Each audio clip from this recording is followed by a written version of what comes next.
बार एक कवि सम्मेलन का संचालन कर रहा था, तो मुझे आयोजकों ने कहा आज एक संस्कृत का कवि भी कविता पाठ करेगा। मैंने कहा अच्छी बात है, संस्कृत भाषाओं की माँ है, इसका विस्तार होना चाहिए। आयोजक बोले ऐसा कुछ नहीं है, आपको संस्कृत की कविताओं का हिंदी में अनुवाद करना है। अच्छा, आपकी जानकारी के लिए बता दूं, मैं हमेशा संस्कृत में सप्लीमेंट्री से पास हूं।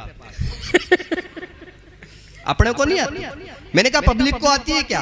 बोले पब्लिक को तो बिल्कुल नहीं आती। मैंने कहा फिर क्या संकट है, कर दूंगा अनुवाद।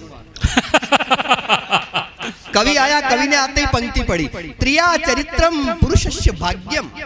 मैंने कहा स्त्री का चरित्र देखकर पुरुष भाग गया। वो बोला देवो न जानाति कुतो मनुष्य। मैंने कहा देवता भी नहीं जानते आदमी कुत्ता होता है। अच्छा, एक बच्चे से, मैं तो स्कूल में पढ़ाता हूँ, एक बच्चे से मैंने पूछ लिया, मैंने कहा बेटा ये बताओ तमसो माँ ज्योतिर्गमय इसका क्या अर्थ होता है? बच्चा बोला तू सो जा माँ, मैं ज्योति के पास जा रहा हूँ। कई सारी चीजें। एक बार एक सरकारी स्कूल में आग लग गई, सारे बच्चे खुश हो गए, बोले सबसे बड़ी टेंशन स्कूल था, इसी का राम नाम सत्य हो गया। लेकिन एक बच्चा रो रहा था, मैंने उससे पूछा तू क्यों रो रहा है? बोले आग स्कूल में लगी, वो मास्टर जी तो बाहर खड़े हैं। क्या अच्छा, जिनके समझ में आ गई उन्होंने बजा दी, जिनके समझ में नहीं आई वो इसलिए बजा रहे हैं कि पास वाले को बताना चाहते हैं कि मेरे भी समझ में आ गया। और कुछ घर जाके बजाएंगे, अरे यार अजातशत्रु ने जो बात वहां कही थी अब समझ में आई। बढ़िया भाई, जिंदाबाद। कविता दर्द का ताजमहल है तो आनंद की अजंता है। कविता शिव का विश्वान है तो राम की शक्ति पूजा है। कविता कृष्ण की गीता है तो तुलसी की रामायण है। लेकिन कविता जब कमनीय और रमणीय कंठ में उतरती है तब वो गीत बन जाती है। क्या बात, क्या बात, बहुत बढ़िया। एक गीत सुना देता हूँ, 2 मिनट का छोटा सा गीत है। इस मुल्क के आखिरी मुगल बादशाह हुए बहादुर शाह जफर जब उनको गिरफ्तार कर लिया गया और एक अंग्रेज शायर ने ताना मारते हुए कहा कि दम दमे में दम नहीं है खैर मानो जान की, ए जफर ठंडी हुई शमशीर हिंदुस्तान की।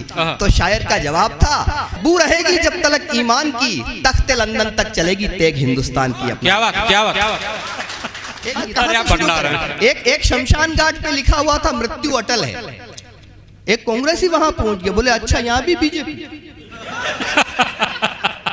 उसने नीचे लिख दिया मृत्यु न अटल है न आडवाणी है, हमारी मृत्यु तो राहुल गांधी है। क्या बात है, क्या बात। तो जहां जहां देखिए आप बहुत तालियां बजा चुके हैं, थके हुए हैं आपके हाथ, लेकिन मेरे हिस्से में चूंकि मैं लंबी दूरी से आया हूं, आपकी तालियां मेरी थकान मिटाएगी। एक बार जरा बजा दो। केजरी जी धरने से उठकर बोले धरना दे दूंगा। बड़े अद्भुत हैं वो, तो उनके बारे में क्या कहना कि केजरी जी धरने से उठकर बोले धरना दे दूंगा, मोदी जी हंस करके बोले ऊंची ऊंची फेंकूंगा।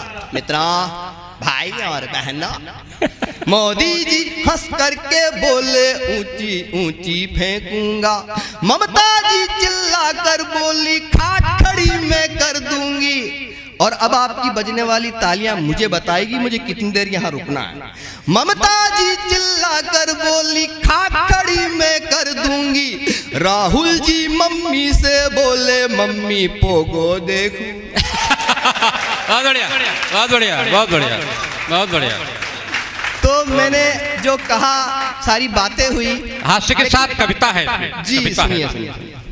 तो मैं वो छोड़ते हुए, सारी चीजें छोड़ते हुए, ये 3 देवियां हैं इस मंच पे, इनको देखता हूँ, आप विराजी हैं सामने। मुझे साथ नारी शक्ति है। नारी क्या है? शक्ति। पुरुष शक्ति कपूर।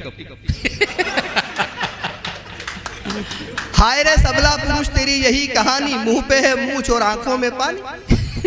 और सुनो आगरा वालों, एतमादपुर वालों, गुस्सा आना मर्द की निशानी है, लेकिन गुस्से को पी जाना शादीशुदा मर्द की निशानी।